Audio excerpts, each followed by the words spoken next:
I'm here at the drive-through line for Culver's, which is a Wisconsin institution of a restaurant. Founded in 1984 by Craig Culver, who bought an old A&W restaurant and turned it into the first Culver's. That's why the logo is an oval, because it was an A&W restaurant.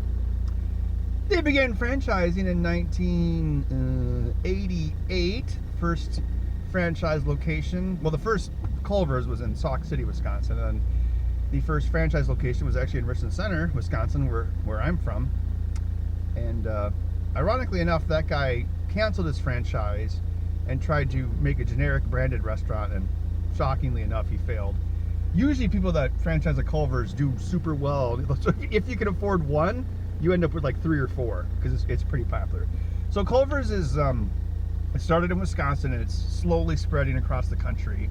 I don't think it's hit the coast yet. So I would describe it as Chick-fil-A with a much broader menu, and it's open on Sundays. So I think what I'm gonna do is get just a standard butter burger value basket and review it for this channel. So it'll be like one of those channels where they eat the food in the car and they tell you about it, because you know, I could park my car in the parking lot. I mean, I assume that's still okay. I'm not even ready to my fan right now, so I'm in my own biosphere of air. So yeah, let's see what it's like. Oh yeah, fun fact, millions of years ago when I was a graphic artist, I actually did tons of work with Culver's. We were their major sign manufacturer contractor back then. And one of the things I did the most was I actually laid out all the menu boards. So, you know, I would, like, you know, do up the text and lay everything out and make sure it was all kerned correctly. That's the spacing between letters. And so that's why I'm always very, you know, picky about graphics and whatnot. And that's also where I learned all of my design skills back then. That was back when I was like 22. I can see they're making the menu boards in a completely different way now. I'm sure it's all just direct printed. It's still kind of a waste. Like, most restaurants are using, you know, LCD panels, right? Which is a lot more environmentally friendly. But Culver's is still using physical plastic sheets. So it used to be Culver's was kind of an expensive place to eat. But then, strangely enough, like McDonald's started getting really expensive. So now McDonald's is just as expensive as Culver's. So if you have the choice of going to a Culver's, why not go to a Culver's instead of a McDonald's? Of course.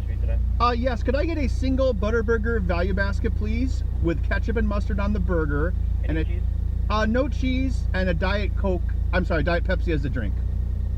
Anything else I can do for you? That's all I need today. That is going to be it. 642. You can pull ahead for me. Okay, thanks. You're welcome. See, $6.42 for a value meal. I don't think you can get anything at McDonald's for $6.42. Something to think about, though, the cheap prices of something like Culver's or Chick-fil-A. They are not public companies. They are privately owned companies. Obviously, most of the restaurants are franchised, which means they're owned by, you know, individual business people. But still, I think there's probably something to that. So, you know, the food is cheaper because they're not having to appease shareholders. Now, that's not some sort of like anti-corporation rhetoric. I'm just saying, you know, that could be why the food is cheaper. So hey, it works good for us, the consumer. Oh, so I'm down here in Stoughton.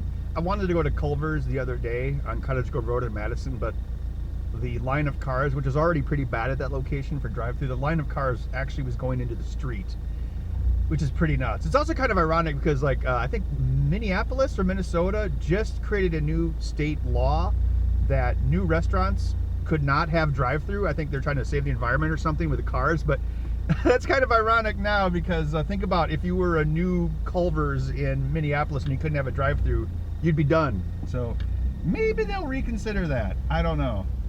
I mean, although it is very wasteful for our cars just to sit here and idle. I mean, yeah, I mean, the car's not even moving. The car's meant to move, right? So if it's just idling, you're just polluting the environment for no reason. So I guess I'm kind of mixed on the subject. That's for new construction. So obviously existing restaurants still could have drive-thrus, but yeah, they weren't going to approve any new restaurants that had drive-thrus. So I was thinking about this, like card readers, like sticking your chip card into a slot or handing it to this person here.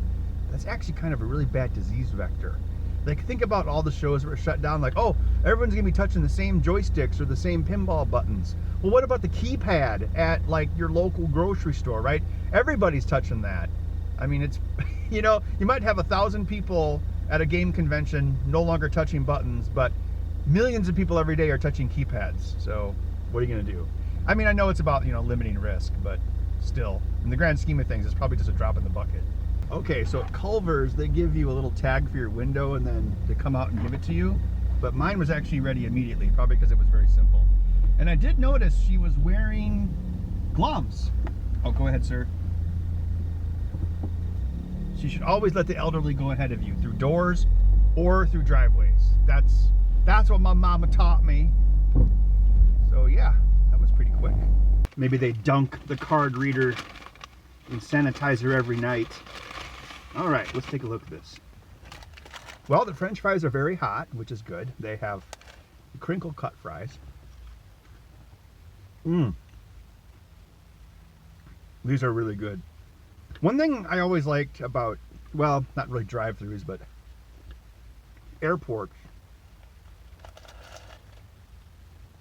You go to an airport, like even at a McDonald's, and McDonald's is usually pretty crappy nowadays because the food sits forever, but at an airport, it's too busy for the food to sit, so everything is super fresh. And like, oh, this is what McDonald's would taste like if everything was fresh. I think that's a big problem they have. McDonald's, I mean, nobody cares if the food's healthy. I mean, come on, look at Culver's, Chick-fil-A, Chipotle. They just care if it's tasty, right? And if McDonald's food could be as juicy and fresh as it sometimes is, you know, when it's fresh, I think the problem McDonald's has is they have to let the food sit on the shelf longer before they throw it out to like make up for other losses or, you know, increasing wages and whatnot. And that really has an effect on their freshness. It maybe isn't quite as good as it used to be, at the worst of sounding awful. Like sometimes you might get French fries that aren't super fresh, but these are great. I've been meaning to order a pizza from the local pizza place by my house, but I just haven't had a chance. I live by myself, so I have to, it's actually a pretty big, well, that's not like it's like a first world problem, but food goes bad very fast, so I have to make sure I eat food before it goes bad. And I had some chicken that was about to go off, as Gordon Ramsay would say. I mean, it was probably about 2 days off, but, you know, I had to eat it before it went bad. So that's why I didn't get a pizza last night. So this is the butter burger.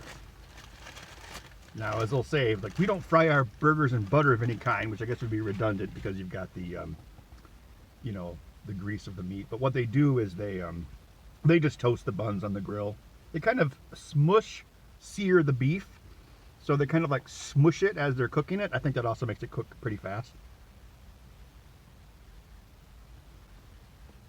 So the meat has a very like crispy edge to it, almost like it's burnt, but that gives it a lot of texture and flavor, as does, well, this is pretty smushed, but toasting the bun, you know, buns are, you know, pretty soft by nature,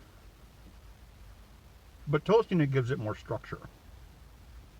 Now that's really good. When I make my own hamburgers, I actually prefer to have them with nothing on them, just meat and bun.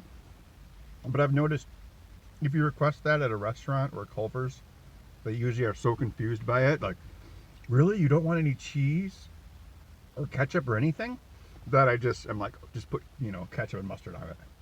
You know, it looks a bit smashed. You know, it doesn't look as good as the photos. You know how they take food photos? Here, I'll blow your mind. They separate the layers, so they take the second layer and move it slightly back. They take the third layer and move it even further back. That way the camera can see all the layers, because if everything's parallel, it looks smushed. So yeah, they actually separate the layers backwards away from the camera like that. Oh, and if you see any ice cream, like a scoop of ice cream in a commercial, it's actually lard. Why? Because lard doesn't melt under the heat of camera lights. Now this is about the most basic thing you can get from Culver's, you know, a butter burger. They have all sorts of other food. They have chicken, they have chicken sandwiches, they have pork tenderloin sandwiches, North Atlantic cod fillet, which is basically like a piece of fried cod in a bun. Now, all of those are a lot more expensive than this was. You're talking like $8-9 for a meal. But again, you go to McDonald's and you're paying $8 or $9 for their lame Big Mac, right? So Culver's a good value proposition. Oh, I'm going to save my napkins for toilet paper. So I grew up not financially advantaged. Here's a politically correct way of saying it. Our family was actually on welfare for a little while. Like after my dad died in '82, like just out of the blue. I've actually outlived him by 5 years now. Yeah, we actually had to get assistance. Because back then, a lot of mothers didn't work, you know, so it was a hard transition. It's not like I grew up like eating dirt or anything, but I learned to appreciate, you know, saving things, conserving things. And I think, you know, that's what conservation should be about. You know, if you think about things like the environment or our resources, you know, waste not, want not, as they say. So, yeah, I just like collect all my napkins, and that's also why I drive this old car. I've had this thing for 9 years. It's great. Station wagon, 2006 Ford Focus. I bought it from this old dude who was like moving to a retirement home. So inside the restaurant, they have ketchup pumps, and they usually also have mayonnaise pumps. So what's really tasty is you take a thing of ketchup, and then you put a dollop of mayonnaise on the top, and you dip your fries in that. Delicious. Oh yeah, so the reason I'm in Stoughton, Wisconsin hasn't done a shelter-at-home recommendation yet, so I figured I might as well do stuff while I can.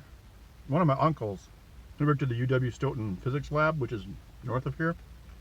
They have a cyclotron there, and he also did stuff for CERN. So he was like an old-school engineer.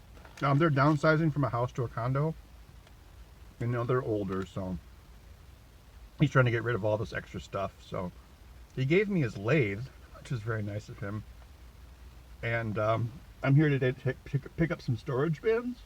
So I want to get them because I think they'll make a great basis for a woodworking bench in my garage. I feel like I'm a trucker or something, you know. I'm sitting in a parking lot, talking to myself, eating food. No lot lizards have showed up yet. That's good. Or maybe it's bad, depending on your perspective. What a delicious lunch. Well, that's my food review of Culver's, a Wisconsin tradition since 1984. Don't worry, I am going to make some more technical electronics videos soon, including one about the Z80 single board computer. Since we didn't get to have the MGC workshop, I'm going to do a very detailed assembly video that will also show how to flash the bootloader using a standard Arduino. So that should be coming pretty soon in the next few weeks. But, you know, I just thought, you know what? I haven't eaten at Culver's in a while, and I want to make a food review video. So whether or not you wanted this, I did it anyway. We'll see you in the next video. There are other Ford owners eating in the parking lot just like me. I don't feel quite as weird now.